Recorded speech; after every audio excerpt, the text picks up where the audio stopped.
وإن جاهداك على أن تشرك بما ليس لك به علم فلا تطعهما وصاحبهما في الدنيا معروفا صدقت يا ربنا إن الله وملائكته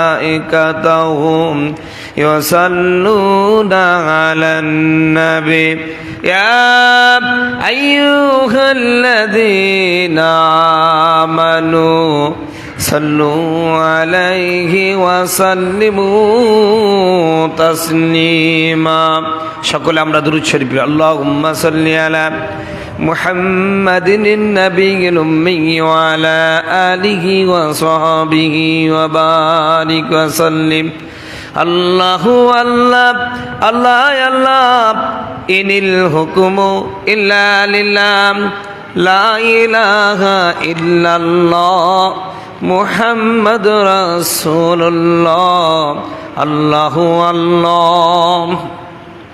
আলহামদুলিল্লাহ, আল্লাহ তাআলার অসংখ্য শুকরিয়া জ্ঞাপন করছি যে আল্লাহ সুবহানাহু তাআলা আমাদেরকে বর্তমান বিভিন্ন প্রতিকূলতা কর্মব্যস্ত হতে মুক্ত করে আল্লাহর মহান হুকুম পালনার্থে পবিত্র জুমার মসজিদে সমবেত হওয়ার তৌফিক এনায়েত করেছেন। এজন্য আমরা সমস্বরে বলি আলহামদুলিল্লাহ। প্রিয় ভাই সব, আজকে আপনাদের সামনে যে বিষয়টি আলোচনা করতে চাই সেটি হচ্ছে, আমি বিগত জুমাতে, যেহেতু আজকে আমার প্রায় 6 বছর এই মসজিদের ইমামতির বয়স হয়ে যাচ্ছে, এই সুদীর্ঘ সময়ের মধ্যে আমি অনেকবার একটি বিষয় আলোচনা করেছি, আবার প্রয়োজন মনে করছি আলোচনা করার। সেটা হলো একজন পিতার প্রতি সন্তানের দায়িত্ব কি, সন্তানের প্রতি পিতার দায়িত্ব কি। এই বিষয়টা বোঝাবার খুবই জরুরি হয়ে পড়েছে, কারণ আজকে বাংলাদেশে পশ্চিমা সিভিলাইজেশনকে অনুসরণ করতে গিয়ে পিতা মাতা এখন সন্তানের বোঝা হয়ে দাঁড়িয়েছে। কথা বলুন ঠিক কিনা? পিতামাতা সন্তানের জন্য বোঝা হয়ে দাঁড়াইছে। সন্তান নামাজ পড়ে, আলেম ওলামাকে কদর করে। আমার নিজের চোখে দেখা কত নামাজি লোক হুজুরের জন্য বাড়িতে কি রান্না করেছে বাটি বুঝাই করে হুজুরকে খাওয়াচ্ছে, অথচ তার বাপকে খাদ দেয় না। কথা কয় না? আছে কি নাই? ও ভাই, হুজুরকে আপনি আদর করে ভালোবেসে খাওয়াচ্ছেন, বাড়ির থেকে বাটি বোঝাই করে গোস্ত এনে, নিঃসন্দেহে এটা ভালো কাজ, এতে কোনো সন্দেহ নাই। কিন্তু ওই হুজুরকে খাওয়ানোর আগে তো আপনার বাবাকে খাওয়ানো উচিত। কথা কয় না? কারণ আমি হুজুর দোয়া করলে কবুল হতেও পারে, নাও পারে, কিন্তু আপনার বাপ দোয়া করলে, কথা কয় না কেন, কবুল হবেন 100%। তার মানে হুজুরদেরকে খাওয়াতে হবে না, এই কথা বলছি না কেন? আলেমদের সম্মান করবেন। রাসূলুল্লাহ বলেছেন, সে ব্যক্তি আমার উম্মত নয় যে বড়দের শ্রদ্ধা করে না, ছোটদের স্নেহ করে না, আলেমদের ইজ্জত করে না। সে আমার উম্মত নয়। অবশ্যই আলেমদের শ্রদ্ধা করতে হবে, কারণ এই পৃথিবীতে একমাত্র আল্লাহকে যারা ভয় করেন তারা হলো উলামায়ে কেরাম। কথা বলুন। আল্লাহ সূরা ফাতিরে বলছে, ইন্নামা ইয়াখশাল্লাহ মিন ইবাদিহিল উলামা, আমার বান্দাদের মধ্যে যারা আলেম তারাই আমি আল্লাহকে বেশি ভয় করে। বলেন সুবহানাল্লাহ। সুতরাং আলেমদের ইজ্জত অবশ্যই করতে হবে, কিন্তু আলেমদের ইজ্জত করতে গিয়ে বাবা মাকে অবহেলা করবেন, এটা কেমন? লুঙ্গি খুলে পাগড়ি বাঁধার মতো। আপনার পাগড়ি বাঁধা, একজন পাগল শুনছে পাগড়ি পারলে মেলা সওয়াব হয়, পাগড়ি বাঁধলে কি হয়? মেলা সওয়াব হয়। এখন নামাজে গিয়ে দেখছে ও আর পাগড়ি পাচ্ছে না, কি করবে? লুঙ্গি ছিল, খুলে মাথায় বাঁধে দিয়েছে। কথা কয় না? এইরকম যারা আলেমদের ভালোবাসে কিন্তু বাপ মাকে খাইতে দেয় না, বাপ মার সাথে দেখা করে না, বোন মেলা দিন পরে বাড়িতে বেড়াতে আসছে, বোনের জন্য কোনো আয়োজন নাই, আলেমের জন্য হুজুর, যেই হুজুরকে আপনি ভালোবাসেন, হুজুরের জন্য ভালোবাসা খুব উতলাই পড়তেছে, আপনার পীর সাহেবের জন্য ভালোবাসা উতলাই পড়তেছেন। আপনার বোন যে আসছে, আপনার বোনকে বললে না, কেরে কেমন আছিস? ভালো আছি, বস, তোর জন্য একটু ভালো রান্নার ব্যবস্থা করি। ঠিক এটাও এরকম, পাগড়ি খুলে কি করায় বলছি, মানে মাজার পাগড়ি খুলে মাথায় বান্দার মতন। কথা বলুন ঠিক কিনা? আমার কথাগুলো মনে হয় কষ্ট পাচ্ছেন? পাইলেও কোনো কিছু আসে যায় না, বাস্তব এটাই, আমার নিজের চোখে দেখেছি এবং খোঁজও নিই, যেহেতু আমি এই এলাকায় তো 13 বছর আছি। আমার সেই হাজরাহাটির জ্ঞান আমার সেই বেশি নেই কারো এখন, আল্লাহর রহমতে। এই জন্য আমি আপনাদেরকে অনুরোধ করব, ভাই আমার এই আলোচনা অনলাইনে যাই, এই আলোচনাটা দরকার। গোটা বাংলাদেশে এখন সবচাইতে পরিবারের বোঝা হয়ে দাঁড়িয়েছে বাবা মা, অথচ এই বাবা মার জন্যই তুমি আজকে জমিনে হাঁটতেছো, খাবার খাচ্ছ, শরীরে শক্তি হয়েছে বাবা মার কারণে। কথা বলুন ঠিক কিনা? আল্লাহ রাব্বুল আলামিন কোরআনুল কারীমের মধ্যে বলছেন, ওয়াসাইনাল ইনসানা বিওয়ালিদাই। আমার আল্লাহ ডাক দেয়া বলেন, পৃথিবীর মানুষেরা, ও পৃথিবীর মানুষেরা, এখানে আল্লাহ বলে নাই ও মুসলমানেরা, বলেন নাই ও হিন্দুরা, বলেন নাই বৌদ্ধরা, ও খ্রিস্টানেরা, ও নাস্তিকেরা, এমন কথা বলেন নাই। আল্লাহ বলছেন, যারা মানুষের দাবি করো, যারা মানুষ হওয়ার দাবি করো, তোমাদের প্রতি আমার নির্দেশ হলো তোমরা তোমাদের পিতা মাতার সাথে সদাচরণ করো। বলেন সুবহানাল্লাহ। পৃথিবীর সব মানুষকে আল্লাহ বলছেন বাবা মার সাথে ভালো ব্যবহার করো। শুধু মুসলমান নয়, ইহুদি, খ্রিস্টান, বৌদ্ধ, নাসারা, নাস্তিক নয়, যারাই মানুষের দাবি করেন সবাইকে আল্লাহ বলছেন, মানুষ তুমি যদি হয়ে থাকো বাবা মার সাথে সদাচরণ করো। কেন করবেন? বাবা মার সাথে সদাচরণ কেন করবেন? আল্লাহ বলছেন, হামালাতুহু উম্মুহু ওয়াহানান আলা ওয়াহানি ওয়া ফিসালুহু ফি আমাইনি আনিশকুরলি ওয়া লিওয়ালিদাই। আল্লাহ বলেন, পিতামাতার সাথে ভালো ব্যবহার এই জন্য করবা, তুমি যখন মায়ের মাতৃ গর্ভে ছিলে, তোমার মা কষ্টের পর কষ্ট সহ্য করে তোমাকে এই পৃথিবীতে এনেছেন, 2টা বছর দুধ পান করেছেন। শুধু তাই না, এই 2 বছর দুধ পান করার জন্য যত কষ্ট করা লেগেছে, অর্থনৈতিকভাবে, মানসিকভাবে, আর্থিকভাবে, শারীরিকভাবে, সবচাইতে বেশি কষ্ট যিনি করেছেন তিনি হলো তোমার পিতা। মা 10 মাস 10 দিন পেটে ধরে, পেট থেকে যখন মা সন্তান ভূমিষ্ঠ করে, এই সন্তানটা বড় হওয়া পর্যন্ত বাবা মাথায় করে টেনে নিয়ে বেড়ায়। কথা কয় না? এই জন্য আল্লাহ বলছেন, তোমার বাবা মা তোমাকে কষ্টের পর কষ্ট সহ্য করে তোমাকে লালন পালন করেছে। অতএব তুমি পৃথিবীর যেই ধর্মের হন না কেন, তুমি পিতা মাতার সাথে সদাচরণ করো। ভাই কিছু বলবেন? এই মসজিদে, জি। আর আচ্ছা, ধন্যবাদ। আচ্ছা, ঠিক আছে ভাই, ইনশাআল্লাহ। সম্মানিত বন্ধুগণ, এই জন্য আপনাদের প্রতি উদাত্ত আহ্বান জানাচ্ছি, ভাই পৃথিবীতে মা বাবা আছে, আপন কেউ নাই। হয়তো বা মনোমালিন্য হয়েছে, 5টা ছেলে 2টা ছেলেকে খুব বেশি ভালোবাসে, হয়তো বা 1 বিঘি জমি বেশি দিয়ে ফেলেছে, ভুল তিনি করেছেন, এতে আপনি গুনাহগার হবেন কেন? কথা বলেন। বাবা মা যদি সন্তানের প্রতি অন্যায় করে, অত্যাচার করে, এর বিচার কে করবেন? আমাকে আপনাকে দেয় নাই বিচার করার অধিকার দিয়েছে। আল্লাহ বলছেন আমি করবো, ওটা তোমার করা লাগবে না। সম্মানিত বন্ধুগণ, আমার ভাইয়েরা, আমার পীর সাহেবকে খাওয়ান, ওলামায়ে কেরামকে খাওয়ান, মাদ্রাসার ছাত্রদের খাওয়ান, এলাকার মুরব্বী অসহায় মানুষদের খাওয়ান, সমস্যা নাই। কিন্তু আপনার অবস্থা এমন হয়ে গেছে, আমরা ফরজের দিকে কোনো লক্ষ্য করি না, নফল নিয়ে টানা হাসরা শুরু করে দিয়েছি। প্রত্যেকটা পরিবারে এই অবস্থা। বাবা খাটতে পারে না সন্তানের কারণে, বেটার বোর কারণে, শরীর চলে না, তারপরও বাড়িতে বসতে পারে না, ক্যান ক্যান করে, ক্যাট ক্যাট করে, তোমাকে আর কতদিন খাবো, তোমার তো অমুক ছেলে আছে। কথা বলুন ঠিক কিনা? সম্মানিত বন্ধুগণ, আমার ভাইয়েরা, আমার বাবা মাকে বোঝা মনে করেন না।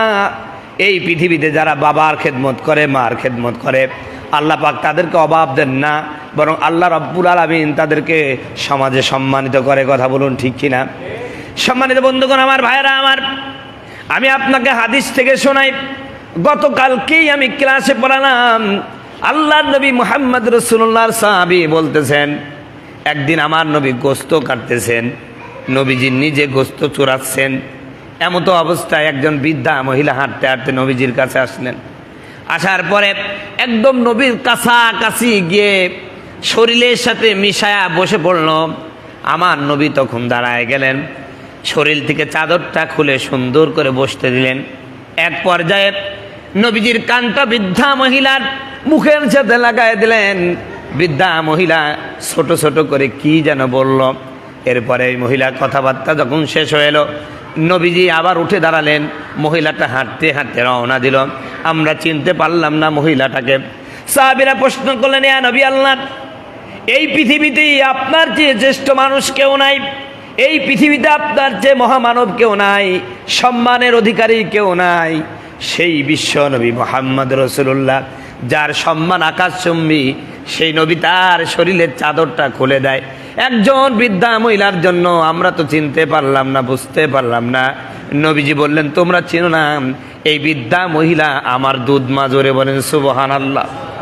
আমি আমার ছাত্রদেরকে বললাম, আমার ছাত্ররা শোনাব, এই মহিলাটা নবীজির আপন মানা দুধ মা।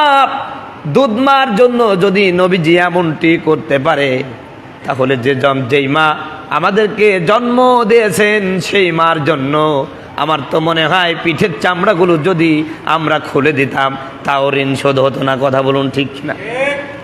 সম্মানিত বন্ধুগণ, আমার ভাইয়ারা আমার, আপনি কি চিন্তা করেছেন, হাদিসটার দিকে লক্ষ্য করেছেন? আমার নবী এই পৃথিবীতে, আল্লাহর পরে পৃথিবীতে যত মানুষ এসেছেন, যত নবী এসেছেন, যত রসুল এসেছেন, সবার চেয়ে মর্যাদা কার বেশি? আমার নবীর। জোরে বলেন, কার বেশি? আমার নবী। আমার নবী এমন মহান নবী, যেই নবীর উম্মত হতে পারলে কি লাভ, আমি গত জুমায় বলেছি না? এই পৃথিবীতে আল্লাহ রাব্বুল আলামিন সমস্ত মানুষের বিচার করার পরে জান্নাতে যাওয়ার জন্য যখন অর্ডার করবে, জান্নাতের কাছে সবাই চলে যাবে, সমস্ত উম্মতেরা চলে যাবে, জান্নাতের দরজাটা খুলে দাও না, আমরা একটু জান্নাতে ঢুকবো। সম্মানিত বন্ধুগণ, আমার ভাইয়ারা আমার, ফেরেশতারা বলবে, শোনো, তোমরা ততক্ষণ পর্যন্ত এই জান্নাতে ঢুকতে পারবে না যতক্ষণ পর্যন্ত বিশ্বনবী মুহাম্মদ রাসূলুল্লাহর উম্মতরা না ঢুকবে। বলেন সুবহানাল্লাহ।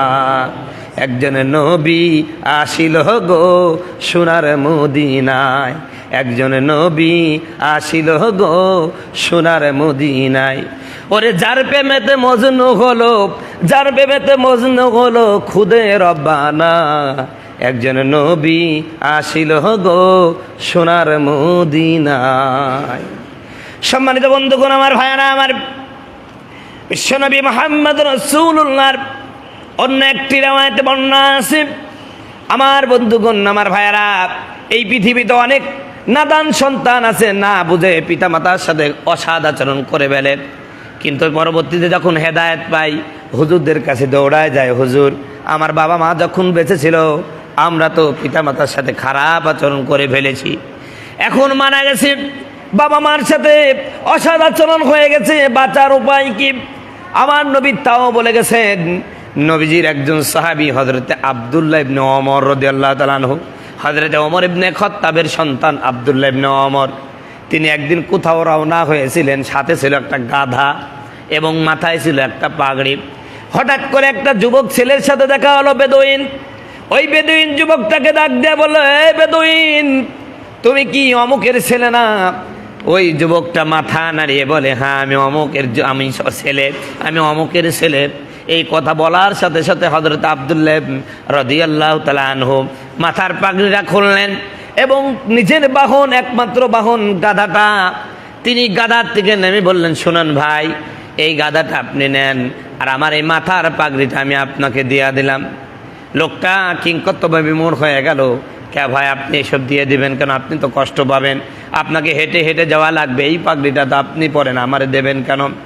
সম্মানিত বন্ধুগণ, আমার ভাইয়ারা আমার, হযরত আব্দুল্লাহ ইবনে ওমর বলে, শোনো, তুমি আমাকে চেনো না, আমি আমার বাবাকে দেখেছি, আমার বাবাকে দেখেছি তোমার বাবার সাথে ঘোরাফেরা করতে, অনেক সময় খোঁজ গল্প করতো, একসাথে চলাফেরা করতো। আমি আমার বাবাকে জিজ্ঞাসা করেছিলাম, বাবা এই লোকটাকে? আমার বাবা হযরত ওমর বলেছিল, এটা আমার বন্ধু। জোরে বলেন সুবহানাল্লাহ। আমার আব্বাকে বলতে শুনেছি, এটা আমার বন্ধু। আর আমার নবী বলেছেন, পৃথিবীর যত ভালো কাজ আছে সর্বোত্তম ভালো কাজ হলো পিতার মৃত্যুর পরে পিতার বন্ধুদের সাথে সদাচরণ করা, বলেন সুবহানাল্লাহ। এখন তোমার বাবাকে পেলাম না, কিন্তু সেই বাবার একজন সন্তান পেয়েছি। আমার বাবার প্রতি অত্যন্ত শ্রদ্ধাবোধ থেকে আমি আমার পাগড়ি আর আমার গাধাটা তোমাকে দিয়ে দিলাম, বলেন সুবহানাল্লাহ। সম্মানিত বন্ধুগণ, আমার ভাইয়েরা আমার, এই জন্য আমি আপনাদের কাছে অনুরোধ করব, আল্লাহ রাব্বুল আলামিন কোরআনের যে কথা বলেছেন, যে হকের কথা বলেছেন, এই পৃথিবীতে পিতামাতার হক আমার ভাইয়েরা শোধ করা সম্ভব নয়। আমি কোন একটা ওয়াজে শুনেছিলাম, ইয়ামেন থেকে একজন হাদি সাহেব, তার মা হাঁটতে পারে না, প্যারালাইসিস রোগী, কিন্তু ছেলেটা খুব মজবুত, খুব স্বাস্থ্যবান। হজ করতে এসেছেন, মাকে কাঁধে করে নিয়ে এসেছেন, পিঠে ওই যে গারো মহিলারা, পাহাড়িয়া মহিলারা যেমন পিঠে ঝুড়ি বাঁধে, ওই রকম ঝুড়ির মধ্যে করে মাকে নিয়ে চলে এসেছে। ওই মাকে পিঠের উপরে নিয়ে চতুর্দিকে কাবার প্রদক্ষিণ করছেন, তপ করছেন, আর আরবি কসিদা, আরবি কবিতার মাধ্যমে বলছেন, আমি আমার মার হক আদায় করে ফেলেছি, আমি আমার মার হক আদায় করে ফেলেছি। কোন একজন আলেম যখন তার এই কথা শুনতে পেল, এক পর্যায়ে হাজিকে বলেন, ইয়া হাজি কুম, হে হাজি তুমি দাঁড়াও, তোমার সাথে আমি একটু কথা বলতে চাই। আমি শুনতে পেলাম তুমি বারবার তপ করছো আর বলছো মায়ের হক আদায় করে ফেলেছো। মানে মায়ের হক তো আদায় করার মতো পৃথিবীর কারো ক্ষমতা আল্লাহ দেন নাই। তুমি কি এমন আমল করেছো, কি এমন খেদমত করেছো, যেই খেদমতের কারণে তুমি তোমার মায়ের হক আদায় করে ফেলেছো বলছো, ব্যাপারটা কি বলো তো? হাজি সাহেব বলতেছেন, আমার মা দীর্ঘ 10 বছর যাবৎ বিছানায় পড়ে আছে, আমি আমার মায়ের সব কাজগুলো করি, তারে গোসল দিই, সুন্দর করে তেল দিই, নিজে খাওয়া দিই। একজন সন্তান, একজন মা যেমন তার সন্তানকে লালন পালন করে, আমি আমার মাকে সেইভাবে লালন পালন করছি। জোরে বলেন সুবহানাল্লাহ। শুধু তাই নাই, সুদূর ইয়ামান থেকে আমার মাকে আমি পিঠে করে নিয়ে এসেছি, তপ করেছি, হজের সমস্ত কার্য সম্পাদন করতেছি। এজন্য আমার মন বলছে আমি মায়ের হক আদায় করেছি। সম্মানিত ভাইয়েরা আমার, আলেম ডাক দেয়া বললেন, দূর মিয়া, তুমি তো হক আদায় তো দূরে থাক, তোমার মা যখন তোমাকে পেটে ধরেছিল, যখন তুমি পেটের মধ্যে বড় হয়ে গেলা, সবাইকে খেতে দেওয়ার পরে তোমার মা যখন খেতে বসলো, এরপরে মা কয়েক লুকমা মুখে দিল, হঠাৎ করে তুমি পেটের মধ্যে নড়ে উঠলাম, একটা লাথি মেরে দিয়েছো। ওই লাথির কারণে মা যে শব্দ করলো, কষ্ট পেল, এই কষ্টে যে ব্যথা পেয়েছে, কিয়ামত পর্যন্ত এইভাবে যদি পিতা মাতার খেদমত করো, তোমার মায়ের সেবা করো, একদিনের একটা ব্যথার যন্ত্রণা সহ্য করার যেই হক আছে, এই হক তুমি কিয়ামত পর্যন্ত খেদমত করে শেষ করতে পারবা না, ঋণ শোধ করতে পারবা না। বলে সুবহানাল্লাহ। মা বাপের খেদমত কি বলা হয়েছে? আজকে মুসলমান হাদিস পড়ে না, হুমায়ুন আজাদ, হুমায়ুন আহমদ, নাস্তিক মুরতাদগুলো বিভিন্ন যৌন উত্তেজনামূলক বিভিন্ন ম্যাগাজিন, বিভিন্ন উপন্যাস এগুলো লেখে, বসে বসে সারা রাত জেগে জেগে এইসব পড়ে। কথা বলুন ঠিক কিনা? ইসলামের ইতিহাস জানে না। আমি যদি আমার মসজিদে এখন বলি যে ইসলামের যে 4 জন খলিফা আছে, এই খলিফার পরিচয় দেন তো, বর্তমান ইয়াং জেনারেশন 99.5% হাল ফেল করবে। কথা বলুন ঠিক কিনা? হ্যাঁ, হচ্ছে না? এই হলো মুসলমান। মুসলমান তার ইতিহাস ঐতিহ্য ভুলে গেছে। মনে রাখবেন, ইসলাম, মুসলমান, এর অর্থ হলো একমাত্র আল্লাহর কাছে আত্মসমর্পণ করা। আমার বাংলাদেশের সবচাইতে নির্যাতিত, নিপীড়িত যে শব্দ, সেটি হলো ইসলাম। এদেশের নেতৃস্থানীয় ব্যক্তিবর্গ মঞ্চে দাঁড়িয়ে বলে, ভাইয়েরা আমার, ইসলাম হলো শান্তির ধর্ম। তোরে কে কইছে শান্তির ধর্ম? ইসলাম যদি শান্তির ধর্ম হয়, তাহলে ইসলাম ধর্মে জিহাদকে ফরজ করা হয়েছে কেন? চোরের হাত কাটতে হবে কেন? ডাকাতকে হত্যা করতে হবে কেন? চাঁদাবাজকে হত্যা করতে হবে কেন? জেনাখোরকে মারতে হবে কেন? ইসলাম যদি শান্তির ধর্ম হয়। নাস্তিকেরা তো প্রশ্ন করে, আমি তো অনেক সময় অনলাইনে নাস্তিকদের সাথে ডিবেট করে, আমাকে একদিন প্রশ্ন করছে, ইসলাম শান্তির ধর্ম, তে তোমরা মানুষ মারো কেন? আমি বললাম, ইসলাম শান্তির ধর্ম আপনি কোন হাদিসে পেয়েছেন? ইসলাম বা ইফাল, এরা তো আত্মসমর্পণ করা। আর শান্তি আরবি হলো সালমুন, যেমন সালামুন আলাইকুম, সালামুন মানে শান্তি। ইসলাম মানে তো শান্তি না। ইসলাম শান্তির ধর্ম নয়, ইসলাম হলো ইনসাফের ধর্ম। জোরে বলেন সুবহানাল্লাহ। ইসলাম কিসের ধর্ম? আর ইনসাফ কায়েম করতে হলে আপনাকে কখনো আদরও করতে হবে, আবার কখনো বাইরিতেও হবে। কথা কয় না? কেউ অন্যায় করেছেন, আপনি শান্তির ধর্ম বলি তারে যদি আদর করে দেন, অন্যায় বাড়বে না কমবে? আর ইসলাম যদি ইনসাফের ধর্ম বলেন, তাহলে যে ব্যক্তি বেড়েছে তারে সোজা করার জন্য পিটাইতে হবে। আল্লাহ যেমন এই পৃথিবীতে শাক সবজি গাছপালা আপেল কুরমা পোলাও নাজিল করেছেন, আবার সাইজ করার জন্য লোহাও নাজিল করেছে। কথা কয় না? আল্লাহ যেমন গরু নাজিল করেছেন, সূরা গরু বাকারা দিয়েছেন, এরপরে মৌমাছি নাজিল করেছেন, সূরা নাহাল দিয়েছেন, আবার এই মানুষকে সোজা করার জন্য আল্লাহ লোহা দিয়েছেন, সূরার নাম দিয়েছেন সূরা হাদিদ। কথা কয় না? কারণ কিছু মানুষ আছে, ওয়াজ নসিহত যতই করেন না কেন অন্যায় থেকে নিবৃত হবে না, এগুলোকে সোজা করার জন্য লোহার দরকার আছে। কথা বলছে না? কথা বলছে না? অতএব ইসলামে জিহাদকে ফরজ করা হয়েছে ইনসাফ প্রতিষ্ঠিত করার জন্য। কারণ এই পৃথিবীতে কিছু মানুষ আছে সমাজে ফিতনা ফাসাদ সৃষ্টি করে, এদেরকে শায়েস্তা করার জন্য জিহাদের দরকার আছে। কথা বুঝতে পারছেন? অতএব ইসলাম মানে কি শান্তির ধর্ম, না ইসলাম মানে আত্মসমর্পণ করা? আর ইসলাম কি শান্তির ধর্ম না ইনসাফের ধর্ম? পৃথিবীর সবচেয়ে ইনসাফের ধর্ম হলো ইসলাম। এখানে সবার ইনসাফ রয়েছে, নারীর অধিকার রয়েছে, পুরুষের অধিকার রয়েছে, স্ত্রীর অধিকার রয়েছে, মায়ের অধিকার রয়েছে, তারপরে স্বামীর অধিকার রয়েছে, সন্তানের অধিকার রয়েছে, সবার অধিকার রয়েছে ইনসাফপূর্ণভাবে।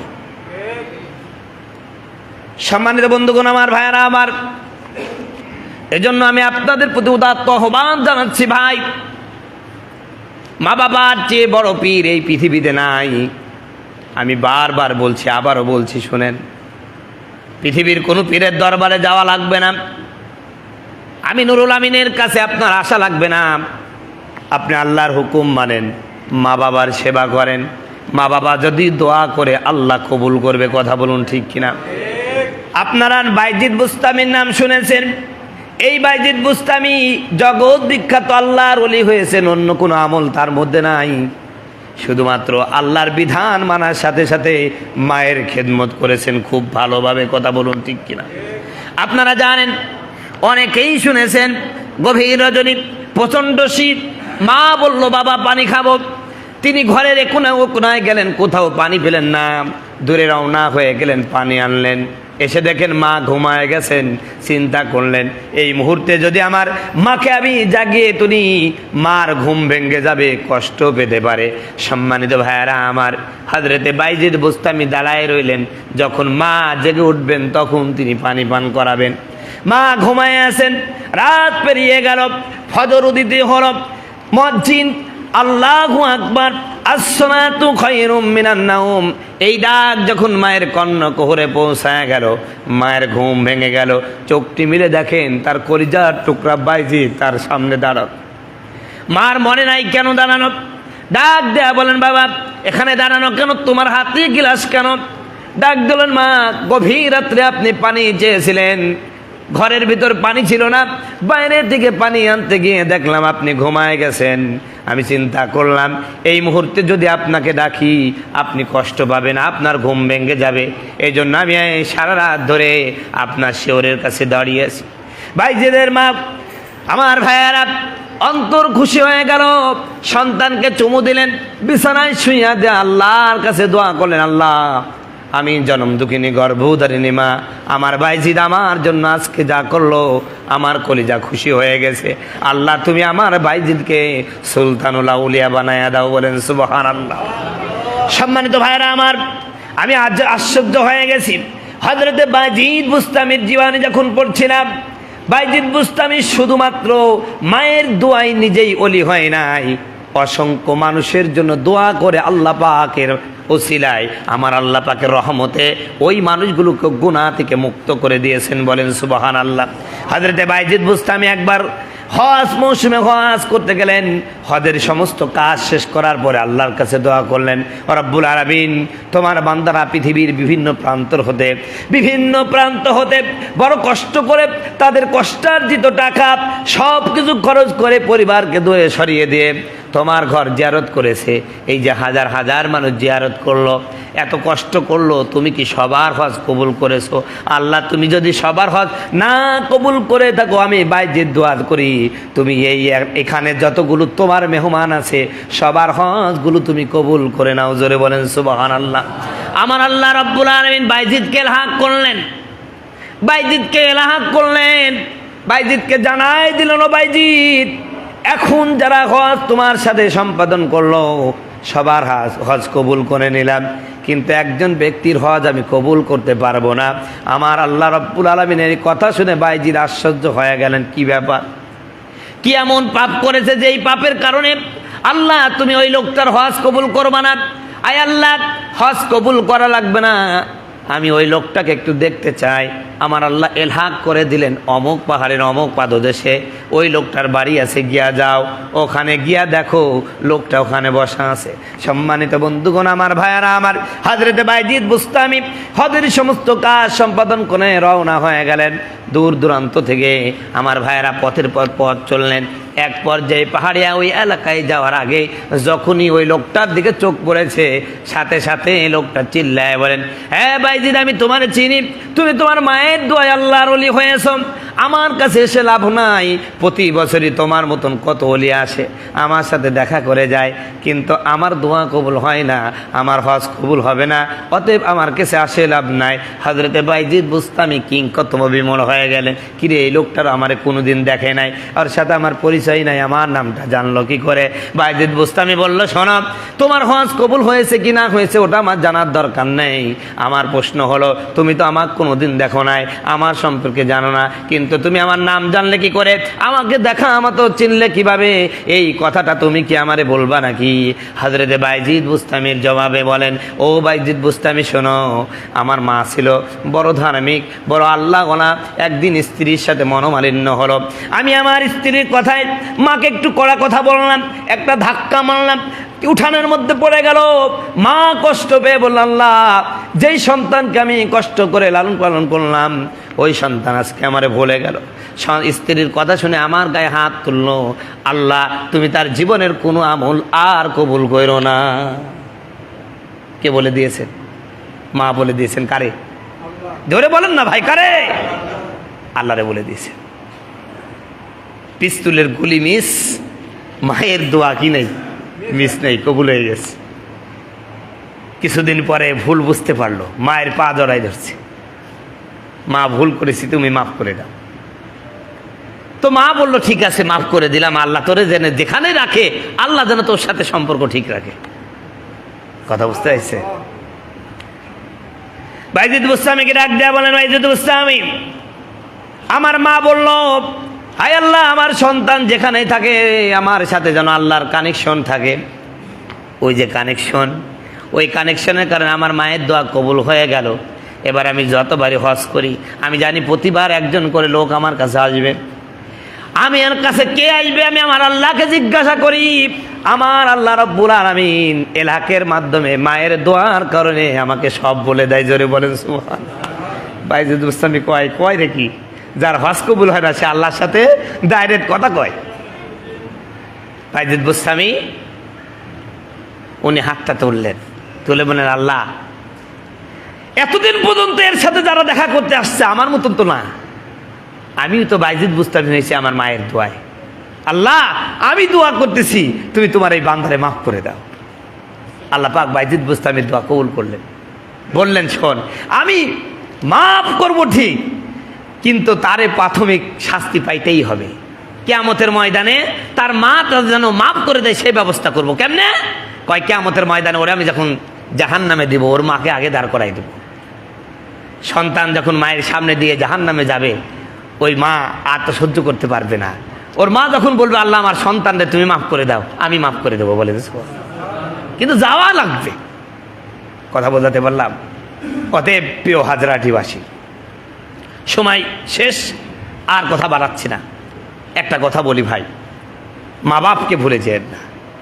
আপনার সন্তান 4-5টা খাবার হচ্ছে, ওর সাথে আর 2 মুঠো চাল বেশি দিলেই মায়ের বাপের খাবার হয়ে যায়। কথা বলুন ঠিক কিনা? এই 2 মুঠো ভাত দিয়ে আপনি যে দোয়া পাবেন, সবচেয়ে বড় দোয়া হলো কি জানেন? আপনার পরবর্তীতে আপনার সন্তানও আপনাকে ভালোবাসবে। বলেন সুবহানাল্লাহ। এই জন্য মা বাপের সেবা করেন। আল্লাহ রাব্বুল আলামিন বলছেন, ইম্মা ইয়াবলুগান্না ইনদাকাল কিবারা আহাদুহুমা আও কিলাহুমা ফালা তাকুল লাহুমা উফ ওয়ালা তানহারহুমা। তোমার জীবদ্দশায় তোমার পিতামাতা যদি বার্ধক্যে উপনীত হয়, খবরদার তাদের সাথে ধমকের সুরে কথা বলো না, তাদেরকে ধমক দিও না, এমন কথা বলো না তারা কষ্ট পায়।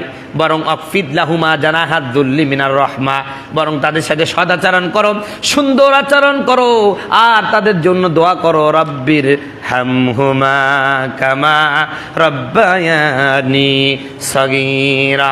আয় আল্লাহ তাআলা, আমি যখন ছোট ছিলাম, কান্না ছাড়া কোনো আমার ভাষা ছিল না। পায়খানা প্রসাব মায়ের কোলে করে দিয়েছি, পিতার কোলে করে দিয়েছি। ওই অসহায়ের সময় আমার পিতামাতা আমার প্রতি বিরক্ত হলো না, আমাকে হাজারো কান্নার মধ্যে সব পরিষ্কার করে দিয়া, চুমা দিয়া আমার কান্না মুখটা যেমনভাবে হাসিতে ভরে দিয়েছিল। আল্লাহ, আজকে তোমার কাছে চলে গেছে, আমার পিতা মাতাকে তুমি তেমনই ভালো রাখো। বলেন সুবহানাল্লাহ। সন্তান যারা আছেন, মা বাপ যাদের মারা গেছেন, তাদের জন্য এই দোয়াটা করবেন। আর যাদের মা বাপ বেঁচে আছেন, আল্লাহর কাছে দোয়া করবেন, আল্লাহ আমার পিতা মাতাকে তুমি বাঁচায় রাখো, হায়াত দান করে দাও। কথা বলুন ঠিক কিনা? আল্লাহ আমাদের কবুল করুন, সকল না আমিন। অনেক দীর্ঘ আলোচনা করতে গেলে আপনারা শুনবেন, কিন্তু ঘড়ির টাইম তো আর বসে নাই। কথা বলুন ঠিক কিনা? জাস্ট টাইমে নামাজ পড়াতে হবে, অনেকে ব্যস্ত মানুষ, বিভিন্ন জায়গায় থেকে এসেছেন। আল্লাহ আমাদেরকে কাউ কবুল করুক। তবে আমি কি বললাম, আপনার পীর, আপনার হুজুর খুশি করার আগে সবচাইতে বেশি খুশি করতে হবে কাকে? কথা বলেন না কেন? আরো জোরে বলেন। তো আমাকে খাওয়ানোর আগে পিতামাতা খাওয়াবে। কথা বুঝতে পারছেন? আমাকে অত মহব্বত করার দরকার নেই, মহব্বত পিতামাতা করেন, পিতামাতা করার পরে করেন আমাকে। আমি হলো 4 সাবজেক্ট, ওনারা হলো কথা কয় না কেন, মেন সাবজেক্ট। আল্লাহ আমাদের কবুল করে, সকল না আমিন। আসসালামু আলাইকুম ওয়া রাহমাতুল্লাহি ওয়া বারাকাতুহু। যারা সুন্নাত নামাজ পড়েননি পড়েননি।